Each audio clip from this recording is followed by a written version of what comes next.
mais uma vez, no manual da redação, a gente vai explicar um verbete muito comum para quem gosta de ler jornal, mesmo para quem não gosta de ler jornal, todo mundo já escutou essa expressão editorial. Quem que não escutou essa expressão? Página 97, verbete editorial. Na Folha é publicado esse editorial na página A2, realmente, da esquerda. Normalmente são dois editoriais,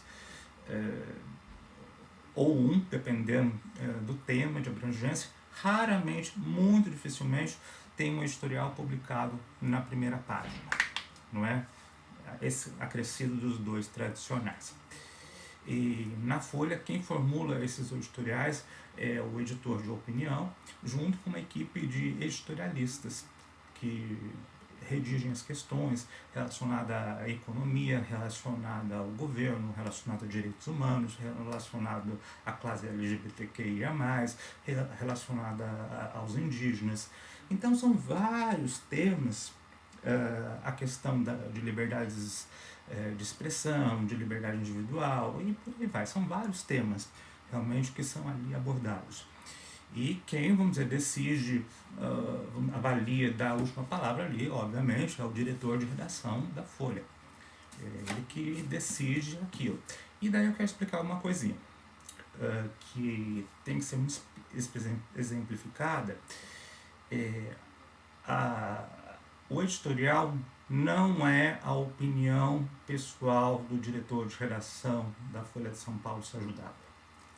Não é, em hipótese alguma. Não é a opinião pessoal dele, é a opinião do jornal. Muitas vezes é a opinião de uma equipe dos editorialistas, do editor de opinião, do diretor de redação, do secretário de redação, de uma equipe que se junta para falar. Então, quando a Folha fala sobre o Ministério da Justiça, por exemplo, ou o Ministério da Economia, sobre o ministro, muitas vezes ela tem que estar coerente com esse texto publicado hoje, se ela já fez uma crítica anteriormente, não é? Às vezes ela vai rever, nada impede do jornal mudar de opinião. Então não é um texto mais um texto, porque o jornal fala desses assuntos o tempo todo, a questão da corrupção, a questão de uma reforma ministerial, a questão do governo, a questão dos ministérios. Então todas essas questões, elas têm que ser juntadas, porque o jornal falou mais de uma vez sobre todas essas questões. Então ele fala algo aqui, tem que estar com uma consonância porque ele falou aqui. Às vezes ele falou um mês atrás desse mesmo assunto, ou 15 dias atrás, ou uma semana.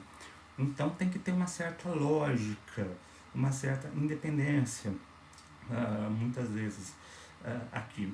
E eu queria explicar uma coisa para vocês que o leigo não consegue entender muitas vezes.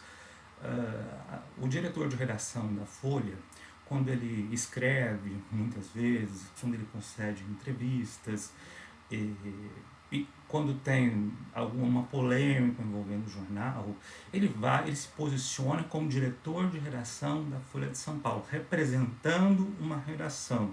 Ele é a maior hierarquia na redação do jornal. A ele estão subordinados os secretários de redação e os editores, inclusive.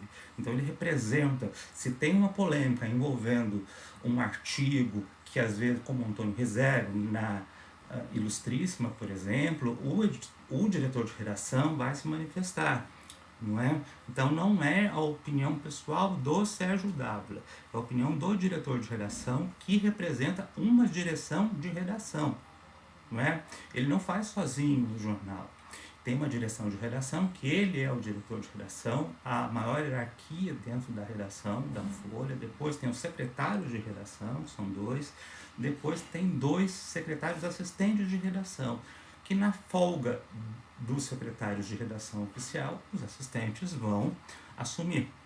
Então tem toda essa questão que eu tenho que explicar para vocês. Não é? Então é diferente. Se o Sérgio W. quer escrever um texto pessoal, vamos supor, uma pauta interessante, vamos dizer, de um filme que ele gosta, ele vai na Ilustrada, um filme que ele gosta, ele vai e escreve um texto dele com ali, vamos dizer, e daí ele expressa a opinião dele. Muitas vezes. Ele pode até substituir um colunista em caso de férias. Daí a opinião dele, muitas vezes, ali. Ali a opinião dele é diferente, muitas vezes. Quando ele fala sobre questão de liberdade de imprensa, assuntos editoriais, em eventos, em lives, não é a opinião, muitas vezes, pessoal do diretor de redação, porque ele representa uma redação. Ele é a maior hierarquia editorial dentro da Folha de São Paulo. Então, é essas questões que eu quero explicar. Se ele quer, eu estou falando muito um exemplo, porque eu gosto muito do Sérgio, já entrevistei ele uma vez.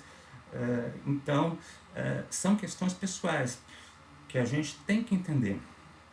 O Sérgio deu, por exemplo, ele foi editor executivo antes de ser diretor de redação.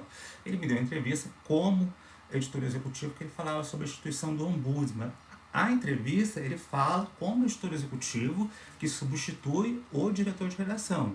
Na época era o Otávio Frias Filho. Então, são questões muito pertinentes.